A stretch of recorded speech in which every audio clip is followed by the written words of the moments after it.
संभल का विषय बड़ा विषय है और संभल में जो 4 लोग जान गए, 4 लोग जान अहमियत रखती है।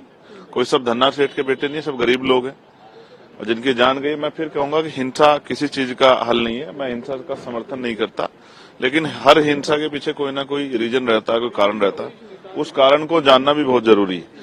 और जिस तरह से लगातार कभी किसी धार्मिक स्थल पे कभी किसी धार्मिक स्थल पे बार बार जो है अपना आधिपत्य दिखाने की और उसको उसके साथ जो है उसको अपने हिस्से में लेने की जो एक कवायद चल रही है, ये देश के लिए अच्छी नहीं है। देश में नफरत फैलाएगी, नुकसान करेगी। आप ये समझिए कि जब वर्शिप एक्ट 1919 है और वो ये कहता है कि 15 अगस्त 47 को जो धार्मिक स्थल जिस स्थिति में था वैसे ही रहेगा, और बाबरी के बाद इसका ये हो भी गया था। तो अब ये नया नया रोज कभी ज्ञानवापी, कभी बनारस, कभी जो है संभल, ये सब करके जो है मुझे ऐसा लगता है कि बुनियादी मुद्दों से ध्यान हटाना चाहते हैं। लगता है सर अखिलेश यादव ने जो कहा कि एक बार सर्वे हुआ था तो दोबारा सर्वे की क्या जरूरत थी, पुलिस की कमी है, सरकार पर आरोप मढ़े जा रहे हैं, आप इससे इत्तेफाक रखते हैं? मैं इस बात से इत्तेफाक रखता हूं कि हिंसा किसी चीज का हल नहीं है।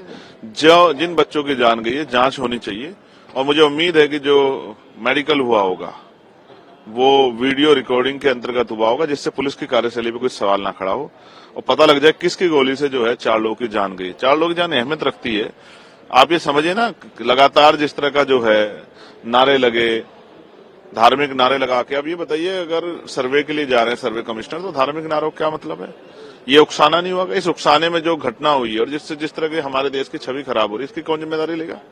तो पुलिस प्रशासन, एडमिनिस्ट्रेशन और सरकार तीनों का फेलियर है।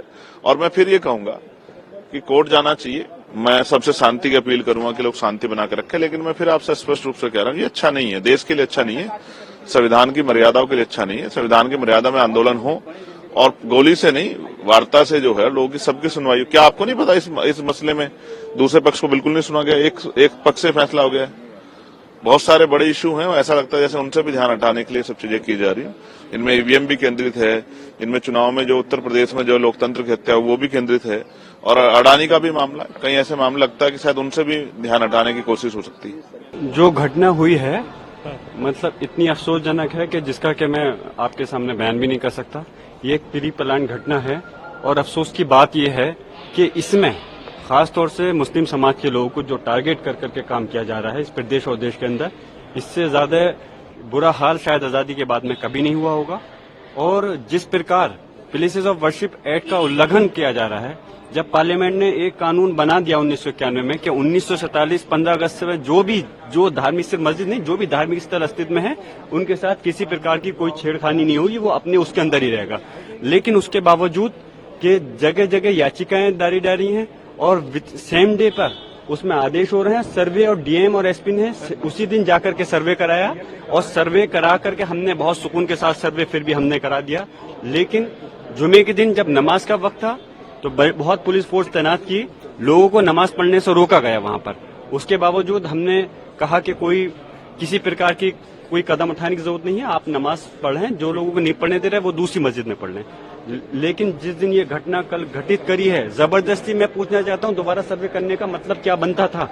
अगर एक बार सर्वे कंप्लीट हो गया, दोबारा सर्वे करना चाहते थे तो कोर्ट का आदेश लाते, लेकिन फिर भी उन्होंने सर्वे किया।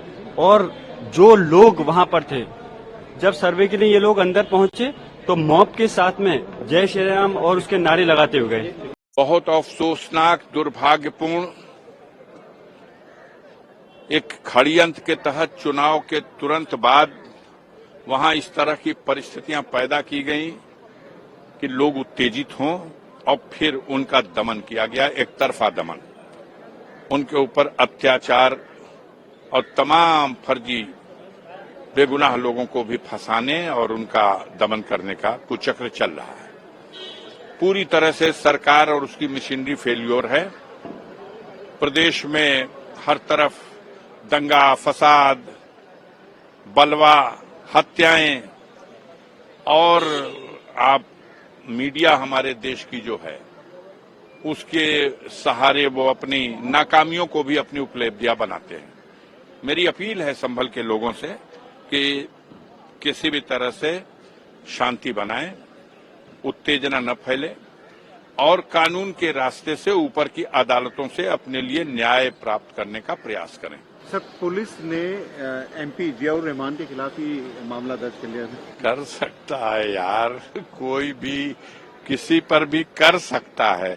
वो वहां का संसद सदस्य है, वहां की जनता ने उसे वोट देके जिताया है।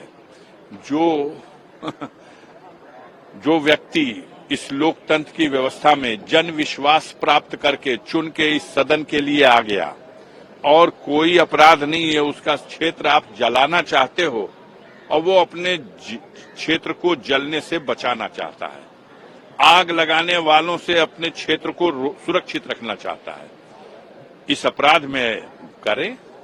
इसके लिए क्या है, कर सकते हैं, मुकदमा वो लिख सकते हैं, किसी के खिलाफ लिख सकते हैं, उसको कानून के रास्ते से उसको जैसे बचाव किया जा सकता है किया जाएगा। देखिए, बहुत दुखद है। 4 लोगों की मेरे पास जानकारी है मौत हो चुकी है और पुलिस ने सीधे गोली मारी है, माथे पर गोली लगी है।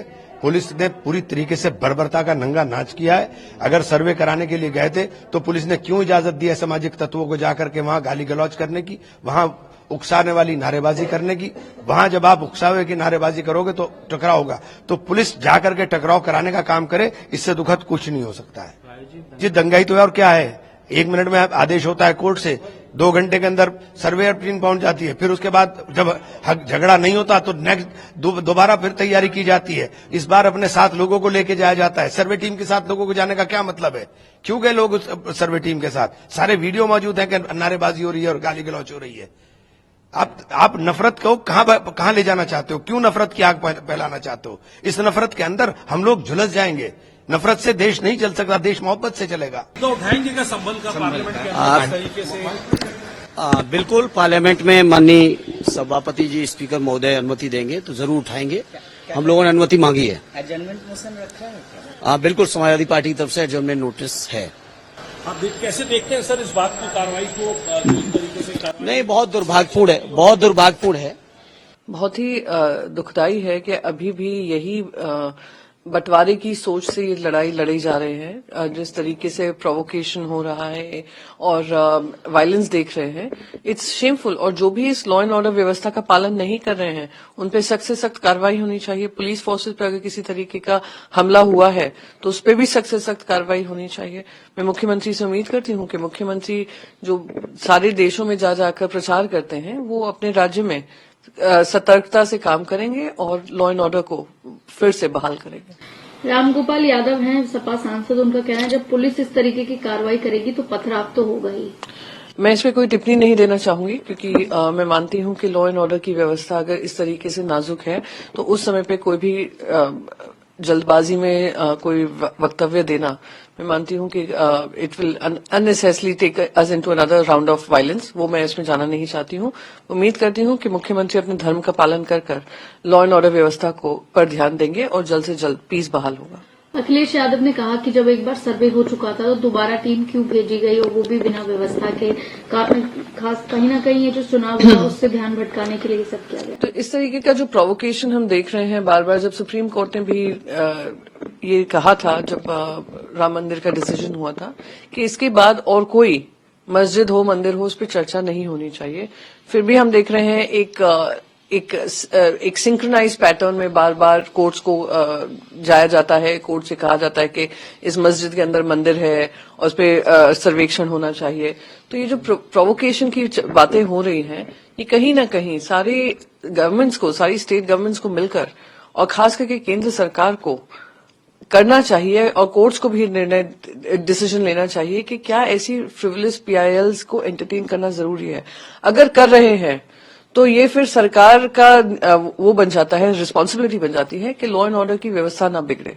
जो लॉ एंड ऑर्डर व्यवस्था बिगड़ते हुए देख रहे हैं दिखा रहा है कि कहीं ना कहीं ये प्रोवोकेशन से जो वायलेंस उठता है और जो आपसी समाज में मतभेद होता है उससे राजनीतिक फायदा किसको होता है सभी जानते हैं। संबल में वायलेंस नहीं बल्कि उसे पुलिस का हमला कहिए।